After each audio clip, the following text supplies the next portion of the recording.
ભાગ્યોદય હોસ્પિટલના કડી તાલુકાના 120 ગામના સક્રિય કાર્યકર્તાઓનું ભવ્ય સંમેલન યોજાયું.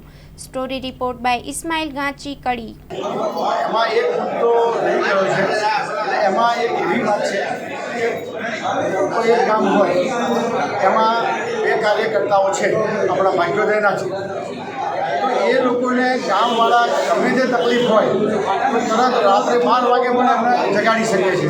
એટલે ક્યાંક ભાઈ મારે ભાગ્યોદયમાં સેવા લેવી છે, મને આ તકલીફ છે, તો તરત એ ભાગ્યોદયમાં ફોન કરે અને એ સેવા તરત જ એને મળી જાય.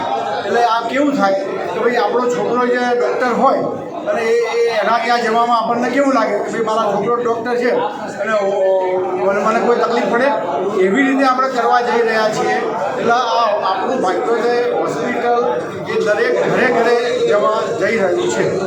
ભાગ્યોદય હોસ્પિટલવાળા સેવા સમિતિ પણ આજનું કર્યું છે, એ બાબતે શું કહેશો? હા, હવે એમાં જ આજે એક નિર્ણય લીધો છે આપણે કે દરેક ગામમાંથી બે વ્યક્તિઓની એક ભાગ્યોદય હોસ્પિટલ સેવા સમિતિ આજે નક્કી કરી છે.